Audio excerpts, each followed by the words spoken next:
But what of Mrs. Gandhi herself in her last days, as they were to be?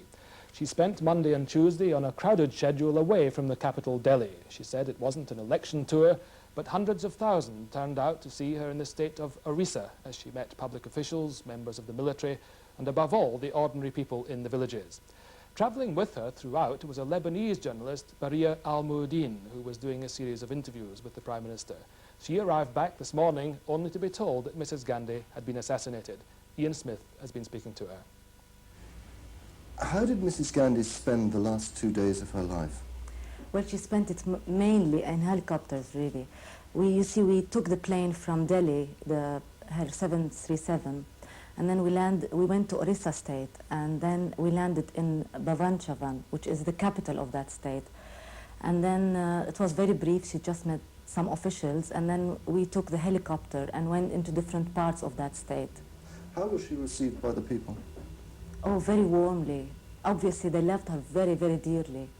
Actually, I still have the noise of the people, you know, the voice saying Indhira Ghandi, Zindabad, Indhira Ghandi. You know, it went on and on and on.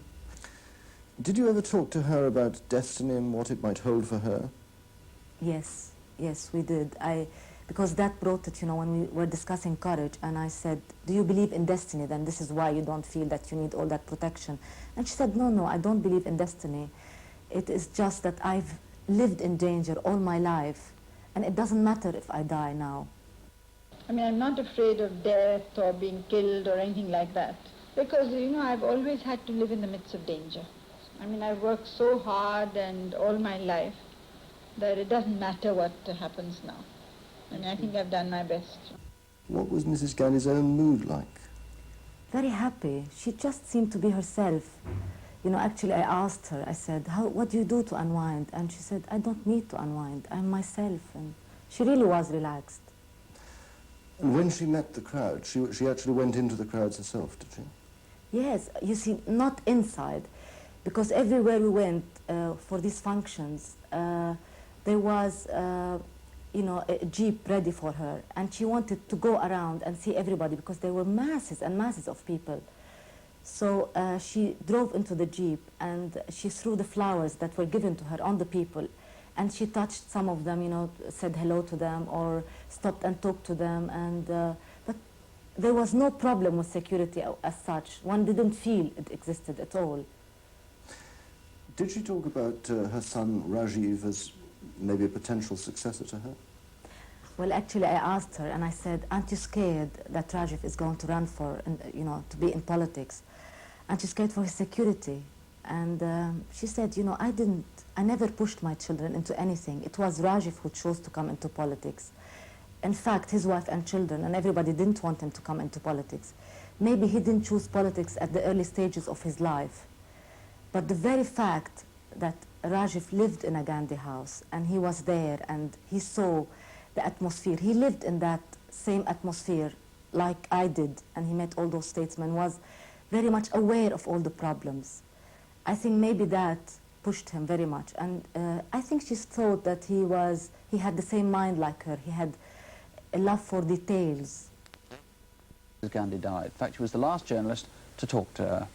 She's Baria Alamuddin from the Lebanese magazine Al Hawadas. Good morning. Good morning. Welcome to Britain. You're still wearing the bangle of flowers that Mrs. Gandhi gave you. Yes, actually it was a necklace, but you know, it got shorter all the time and it became a bracelet. Now, you were with her throughout Monday, throughout Tuesday, and when you got on the plane, you knew nothing about the assassination. The first you heard about it, presumably, was when you landed at Heathrow. Yes, that's absolutely right. You see, we landed at New Delhi after this trip to Orissa, state of Orissa, and I went to the hotel. I actually was going to see her at her house after we landed to collect some private pictures she was going to give me. But then the shortage of time, I just collected them through a friend and rushed to the airport to get the plane here. I was absolutely shattered and shocked when I heard the news. She was a very remarkable woman. Now, as I say, you spent 2 full days with her. What sort of things were you talking about? You know, with Mrs. Gandhi, you felt you could talk about anything and everything. I felt we had really built a friendship in 2 days. We talked about politics, women, religion, her children, her father. make up anything. We just talked about anything. We spent a lot of time together. So that gave me the chance to really know her. It sounds as though you liked her. Very much. I was really impressed. I felt she was a woman of courage, of honesty. She was the sort of person you could look through and see everything. She didn't have double-faced, you know, she wasn't double-faced at all. And she felt, you know, one of the things I said, you do, you know, you are a prime minister and you do it like as if it is professional, you know, you're just like a professional. And she said, no, it's me. I'm not doing anything. It's just me all the time, you know. So I think she was really very, very sweet person.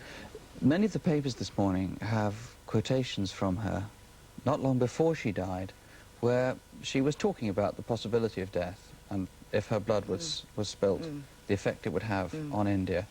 Did she talk about that to you? Yes, you see, I had told her that I felt the security was too relaxed. And actually, there was no security through the trip whatsoever. She was with the people, among the people.